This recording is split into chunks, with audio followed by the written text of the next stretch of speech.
나비 효과라 그러죠. 나비 효과. 베이징에서 나비가 팍팍 불었는데 바다 건너편 캘리포니아에서 태풍과 된다. 그게 나비 효과라는 얘기죠. 우리가 17장, 18장에서 막장 드라마 하나 봤습니다. 한 레위인이 타락해서 돈을 따라가게 되자 이스라엘 사람들도 레위인을 돈으로 보기 시작했어요. 그리고 더 큰 돈, 더 큰 돈을 가지고 축복을 살려는 행위였었죠. 완전 막장이었습니다. 근데 그 막장의 행위가 19장, 20장, 21장에 보면은 정말 무섭게 드러나요. 그래서 오늘 볼 19장부터 21장까지는 오늘은 뭐 내일 다음 주 21장 보겠지만 하나님 자리에 돈이 들어가고 목회자 자리에 돈이 들어가니까 사회가 어떻게 변하는 걸 보여줘요. 그 시작이 오늘입니다. 막장 드라마의 나비 효과. 19장 보겠습니다.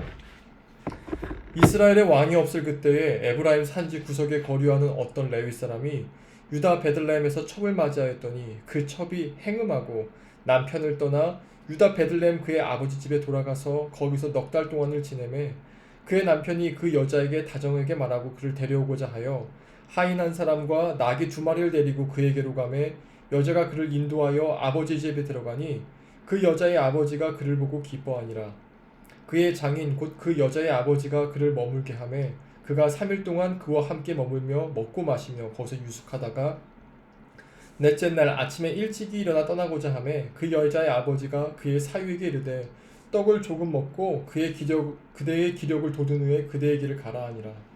두 사람이 앉아서 함께 먹고 마시매 그 여자의 아버지가 그 사람에게 이르되 청하노니 이 밤을 여기서 유숙하여 그대의 마음을 즐겁게 하라 하니 그 사람이 일어나 가고자 하되 그의 장인의 간청으로 거기서 다시 유숙하더니 다섯째 날 아침에 일찍 일어나 떠나고자 하매 그 여자의 아버지가 이르되 청하노니 그의 기력을 돋우고 해가 기울도록 머물라 하므로 두 사람이 함께 먹고 그 사람이 첩과 하인과 더불어 일어나 떠나고자 하매 그의 장인 곧 그 여자의 아버지가 그에게 이르되 보라 이제 날이 저물어 가니 청하건대 이 밤도 유숙하라.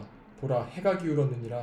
그대는 여기서 유숙하여 그대의 마음을 즐겁게 하고 내일 일찍이 그대의 길을 가서 그대의 집으로 돌아가라 하니 그 사람이 다시 밤을 지내고자 하지 아니하여 일어나서 떠나 여부스 맞은편에 이르렀으니 여부스는 곧 예루살렘이라. 안장지은 나귀 두 마리와 첩이 그와 함께하였더라. 그들이 여부스에 가까이 갔을 때 해가 지려 하는지라.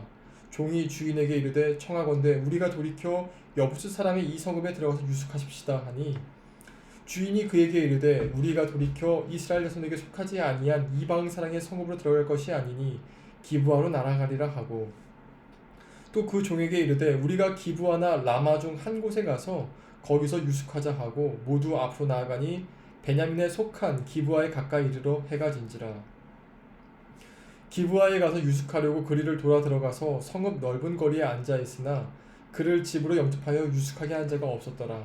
저녁 때 한 노인이 밭에서 일하다가 돌아오니 그 사람은 본래 에브라임 산지 사람으로 기브아에 거류하는 자요 그곳 사람들은 베냐민 자손이더라. 노인이 눈을 들어 성읍 넓은 거리에 나그네가 있는 것을 본지라. 노인이 묻되 그대는 어디로 가며 어디서 왔느냐 하니 그가 그에게 이르되 우리는 유다 베들레헴에서 에브라임 산지 구석으로 가나이다. 나는 그곳 사람으로서 유다 베들레헴에 갔다가 이제 여호와의 집으로 가는 중인데 나를 자기 집으로 영접하는 사람이 없나이다.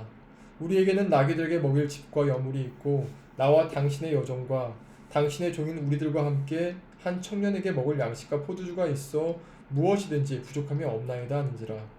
그 노인이 이르되 그대는 안심하라. 그대의 쓸 것은 모두 내가 담당할 것이니 거리에선 유숙하지 말라 하고 그를 데리고 자기 집에 들어가서 나귀에게 먹이니 그들이 발을 씻고 먹고 마시니라.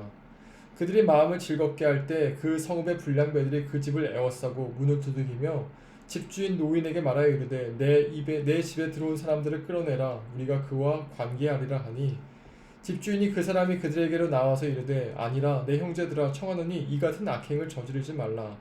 이 사람이 내 집에 들어왔으니 이런 망령된 일을 행하지 말라. 보라 여기 내 처녀 딸과 이 사람의 첩이 있은즉 내가 그들을 끌어내리니 너희가 그들을 욕보이든지 너희 눈에 좋은 대로 행하되 오직 이 사람에게는 이런 망령된 일을 행하지 말라 하니 무리가 듣지 아니하므로 그 사람이 자기 첩을 붙잡아 그들에게 밖으로 끌어내매 그들이 그 여자와 관계하였고 밤새도록 그 여자를 능욕하다가 새벽 미명에 놓은지라. 동틀 때에 여인이 자기의 주인이 있는 그 사람의 집 문에 이르러 엎드러져 밝기까지 거기 엎드러져 있더라. 그의 주인이 일찍 일어나 집 문을 열고 떠나고자 하더니 그 여인이 집 문에 엎드러져 있고 그 두 손이 문지방에 있는 것을 보고 그에게 이르되 일어나라 우리가 떠나가자 하나 아무 대답이 없는지라.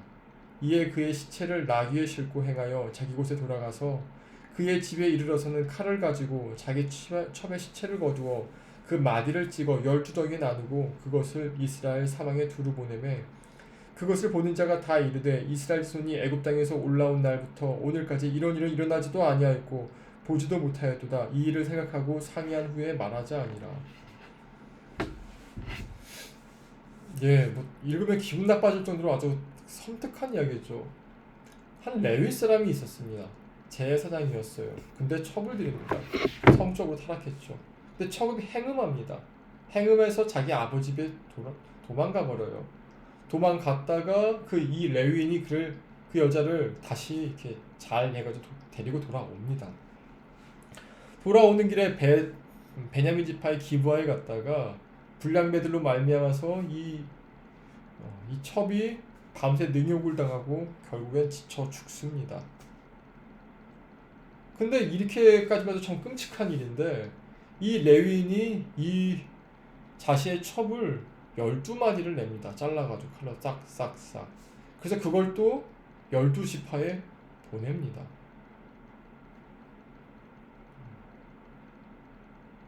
도저히 이해가 되지 않죠.